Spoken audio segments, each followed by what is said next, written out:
एक बार का डिले हर बार का डिले बन सकता है? मतलब पिछली बार आंसर की और फाइनल रिजल्ट में एक अच्छा खासा गैप था 1 महीने का।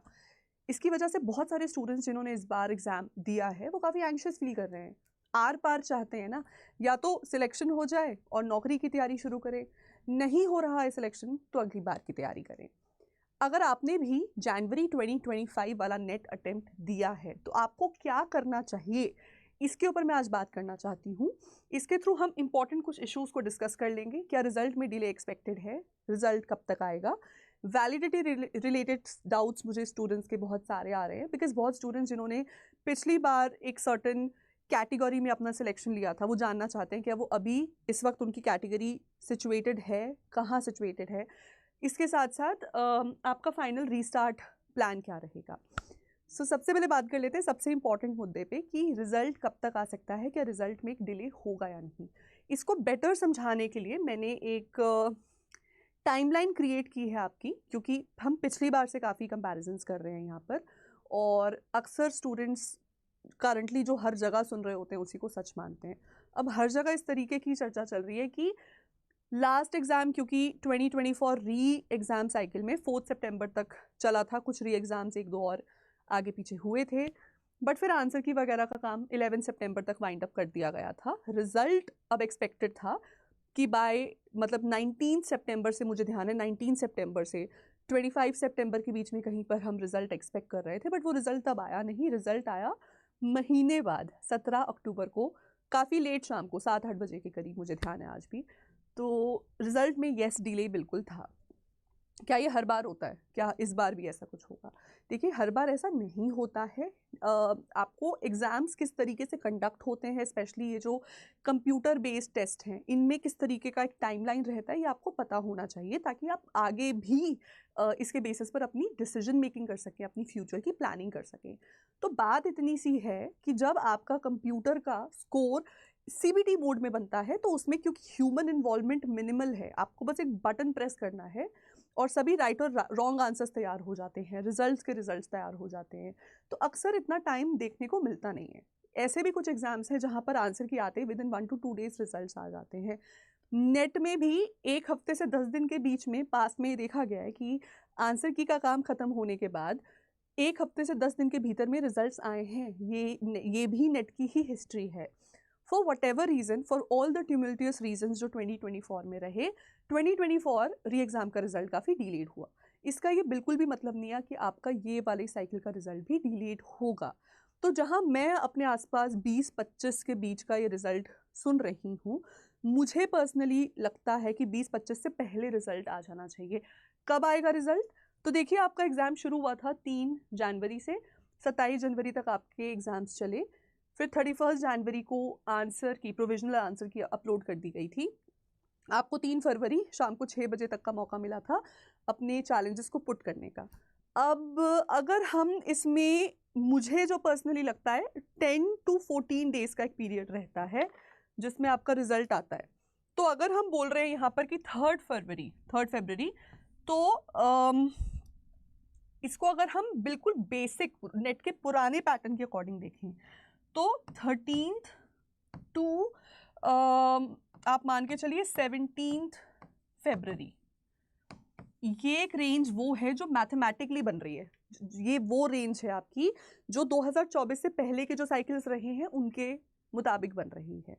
लेकिन मुझे लगता है अगेन कि इतनी जल्दी, अगर बहुत ही जल्दी वो सारा काम कर देगा फिर तो देखो अभी आपका रिजल्ट इसी पीरियड में आ जाएगा। लेकिन मुझे पर्सनली एक इंट्यूटिवली जो सिचुएशंस दिख रही हैं, जो समझ आ रही है सिचुएशंस, उसके अकॉर्डिंग एक अपर लिमिट में आप मान के चलो कि 15 फरवरी से, क्योंकि मैं इसको राउंड फिगर पे लेके आ जाना चाहती हूँ इस नंबर को, 15 फरवरी से 20 फरवरी के बीच में कहीं आपको रिजल्ट देखने को मिलेगा। अब ये तो वक्त बताएगा कि ये राउंड फिगर वाला आंसर करेक्ट होगा या ये एक्यूरेट प्रेडिक्शन करेक्ट होगी। वो ऑफ कोर्स हम जल्दी उस पर बात फिर से कर लेंगे, तब तो मिलेंगे ही। लेकिन यस, मैथमेटिकली पास्ट पैटर्न्स के हिसाब से आपका रिजल्ट 13 to 17 फरवरी के बीच में कहीं आना चाहिए। आप इसको राउंड फिगर में राउंड ऑफ करना चाहते हो तो 15 फरवरी to 20 February being the upper limit जिसमें आपका रिजल्ट आएगा। ठीक है, अब दूसरे सवाल पे आ जाते हैं। बहुत सारे स्टूडेंट्स ये जानना चाह रहे हैं कि अगर हमने पहले नेट क्वालिफाई किया या हमने पिछली बार PhD हमें मिला, तो क्या इस बार हमें फिर से एग्ज़ाम देने की ज़रूरत है या नहीं, क्योंकि मैम बीच में एक साइकिल तो निकल गया है, अब दूसरे साइकिल की बारी आ गई है कि मैं एलिजिबल हूँ या नहीं। मैंने अभी तक कहीं PhD में एडमिशन नहीं लिया है, ये एक डाउट है स्टूडेंट्स के मन में। देखिए बेटा, नेट में तो आपको लाइफ लॉन्ग वैलिडिटी मिलती है, वहाँ पर तो कोई सवाल ही नहीं है। आपने 10 साल की उम्र में भी क्वालिफाई किया होता तो आप पूरी ज़िंदगी तक उसको साथ लेके चलते। आप 40 इयर्स की एज में भी उसको करोगे तो भी आप उसको पूरी ज़िंदगी अपने साथ लेके चलोगे, that does not matter. JRF की वैलिडिटी 3 इयर्स, तो मतलब जिस दिन रिजल्ट आया उससे 3 साल तक उस भीतर आप JRF के लिए अप्लाई कर सकते हो, फेलोशिप के लिए। PhD जिन्होंने, क्योंकि पिछली बार हमने पहली बार PhD का स्कोर देखा था, तो पिछला जो रिजल्ट आया है 17 अक्टूबर 2024, आपके पास जो वैलिडिटी है सर्टिफिकेट की वो नंबर ऑफ साइकिल्स या सेशंस के बेसिस पे नहीं देखी जाती है, वो number of months and year के बेसिस पे देखी जाती है, क्योंकि आपको PhD में एडमिशन लेने के लिए 1 साल की विंडो मिल रही है। तो एग्जैक्टली 17 अक्टूबर 2025 को आपकी वैलिडिटी ख़त्म हो जाएगी। इसका मतलब जो अभी करंट साइकिल शुरू होगा PhD एडमिशन्स का, आप सबको उसमें एडमिशन ले लेना चाहिए। अब इससे ज़्यादा डिले मत करना, अभी जहाँ पे भी आपको मौका मिल रहा है आप एडमिशन लीजिए। आज भी ऐसी बहुत यूनिवर्सिटीज़ हैं इंडिया में जो अभी तक नेट के स्कोर को नहीं मान रही हैं, वो अपना ही एडमिशन करवाएंगी, अपना ही टेस्ट करवाएंगी। वो तो देखो कभी भी हो सकता है, लेकिन अगर अपॉर्चुनिटी मिल रही है, नेट का स्कोर है आपके पास, तो इस बार के साइकिल में जो जून जुलाई तक आप अपना एडमिशन सिक्योर कर लो ताकि आपका सर्टिफिकेट इनवैलिड ना हो जाए। ठीक है, 17 अक्टूबर के ऊपर आपका सर्टिफिकेट इनवैलिड हो जाएगा। अब अगर आपको फिर से PhD में अप्लाई करना है, आपको फिर से PhD देना पड़ेगा, आपको फिर से नेट का एग्ज़ाम देना पड़ेगा, फिर से स्कोर लेकर आना पड़ेगा। ठीक है, तो ये बात हो गई वैलिडिटी की। फाइनली क्वेश्चन है रीस्टार्ट का। अभी ऐसे भी बहुत सारे स्टूडेंट्स हैं जिनके साथ हम पर्सनली टच में हैं, जिन्होंने कम पढ़ाई की या ट्रायल अटेम्प्ट दिया, या उनको पता है कि फॉर वट एवर रीज़न उनका स्कोर बहुत अच्छा नहीं बन रहा है।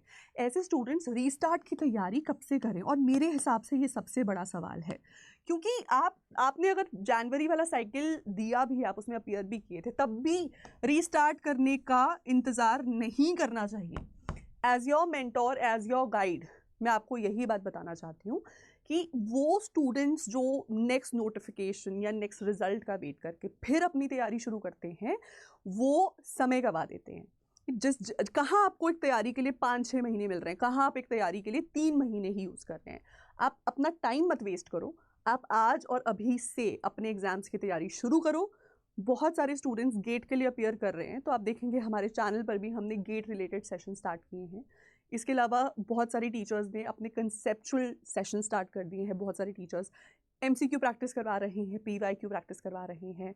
बहुत विगरसली पढ़ने का नहीं भी मन कर रहा, तब भी आप यूट्यूब सेशन से जुड़ें। लेकिन फिर भी मैं आपको बहुत ही ऑनेस्टली बात बता देना चाहती हूँ कि टाइम वेस्ट करने का इस वक्त नहीं है, और उसका रीज़न भी है। रीज़न ये है कि ये आप सबको पता है, पिछले साल UGC नेट एग्ज़ाम का सिलेबस चेंज होना था, वो सिलेबस चेंज नहीं हुआ for whatever reasons, you all know about it. अब उन कंट्रोवर्सी से हम बाहर तो आ गए हैं, लेकिन इसका ये मतलब नहीं है कि पॉसिबल चेंजेस आगे नहीं हो सकते। तो वो जो चेंज इन सिलेबस हम दिसंबर 2024 में एंटिसिपेट कर रहे थे, now there is a very huge possibility कि वो चेंज इन सिलेबस आपको दिस ईयर दिसंबर 2025 में देखने को मिलेगा। और अगर दिसंबर के साइकिल में आपको सिलेबस में चेंज देखने को मिला, फिर तैयारी करना और ज़्यादा मुश्किल हो जाएगा, बिकॉज आपके पास कोई सेट प्रेसिडेंट नहीं है पीछे का। अभी तो आप एक करंट पैटर्न के अकॉर्डिंग अपनी तैयारी कर भी सकते हो। There is a very big possibility कि ये वाला cycle June 2025 current exam pattern और सिलेबस के बेसिस पर आखिरी साइकिल हो, तो इसका फ़ायदा उठाना आप सबके लिए इम्पेरेटिव हो जाता है, बहुत ज़्यादा ज़रूरी हो जाता है। तो अगेन फाइनल वर्ड, आज और अभी से अपनी तैयारी शुरू करें, इंतज़ार ना करें रिजल्ट का, नोटिफिकेशन का, डू नॉट डू दैट। ठीक है, नेगेटिव मार्किंग भी बहुत सारे बच्चे मुझसे पूछते रहते हैं। मैंने बहुत सारे सेशंस में आपको बताया है, नेगेटिव मार्किंग इंट्रोड्यूस करने की पॉसिबिलिटी नील है, बहुत ही कम है, मतलब ना के बराबर। लेकिन हाँ, सिलेबस में चेंज हो सकता है, तो सिलेबस में वो जो चेंज आएगा उससे बचने के लिए आपको जून अटेम्प्ट में ही सक्सेस हासिल करनी होगी। अड्डा 24/7 के आपके सभी टीचर्स आपके साथ इस जर्नी में जुड़े हुए हैं लगातार। बिना ब्रेक लिए हम पिछले साइकिल से अब तक, पिछले 2.5 सालों से अब तक आपके लिए कंटिन्यूअस सेशंस पे सेशंस लेकर आते रहे हैं। चैनल के साथ बने रहें, चैनल को सब्सक्राइब करके रखें ताकि जो भी सेशंस आपको यूट्यूब पे देखने को मिल रहे हैं आप उनका फ़ायदा उठा सकें। इसके साथ साथ अपने एग्ज़ाम की तैयारी को प्रॉपरली इनिशिएट करने के लिए, स्ट्रैटेजाइज करने के लिए, एक टाइम बाउंड मैनर में पढ़ने के लिए, ताकि आपको टाइम टेबल ना बनाना पड़े, रिसोर्सेज ढूंढने ना पड़े, टेस्ट के लिए क्वेश्चंस ना ढूंढने पड़े, उसके लिए आइडियल केस सिनेरियो ये है कि किसी भी टीचर का जो भी आपका सब्जेक्ट है आप उनकी पेड क्लासेस में जुड़ के अभी से तैयारी शुरू करो। बिकॉज मोस्टली हम सभी सब्जेक्ट के टीचर्स ने अपनी एग्ज़ाम की नेक्स्ट साइकिल की तैयारी शुरू करवा दी है। मैं भी बिल्कुल इनिशियल स्टेजेस में हूँ। पेपर 1 की फैकल्टी आई थिंक ऑलमोस्ट एक अच्छे हाफ साइकिल में है। पेपर 2 की बाकी फैकल्टीज़ भी अपने इनिशियल साइकिल्स में ही हैं। सो माई सजेशन इज़ अगेन, अगर आप बहुत बहुत सीरियस हैं तो बहुत बढ़िया, नहीं हैं तो हो जाएं और बैच में जुड़ के तैयारी करो अच्छे से। ये हो सकता है एक आखिरी मौका हो जब बड़ी आसानी से आपका सिलेक्शन हो जाए, क्योंकि फिर दिसंबर में क्या होगा अभी ये किसी को नहीं पता। हमारे किसी भी बैच में जुड़ने के लिए आप नीचे दिए गए नंबर पे कॉल करके हमारे काउंसलर से बात कर सकते हैं। करंटली हम 18 सब्जेक्ट्स में पेपर 2 के बैचेस ऑफर कर रहे हैं। इसके साथ साथ आप पेपर 1 की तैयारी साथ में कर सकते हैं मेगा पैक के थ्रू। अगर आपको इंडिविजुअली बैच एक सब्जेक्ट की तैयारी करनी है तो आप किसी भी टीचर के फाउंडेशन कोर्स से जुड़ सकते हैं। सिर्फ पेपर 1 की तैयारी करनी है उसके लिए भी पेपर 1 का फाउंडेशन कोर्स है। रिजल्ट बहुत ही जल्दी आने वाला है, हम आपके साथ इसमें बने हैं, अच्छा हो या बुरा। लेकिन ये अच्छे और बुरे जो ये आज आपको मिलेगा, इसको फ्यूचर के गुड रिजल्ट में कैसे टर्न करना है ये अड्डा 24/7 पे आपको ज़रूर बताया जाएगा। तो डेफिनेटली बने रहिए हमारे साथ, इसी चैनल पर सब्सक्राइब करके रखिए चैनल को। मैं हूँ ऐश्वर्या पुरी। Thank you.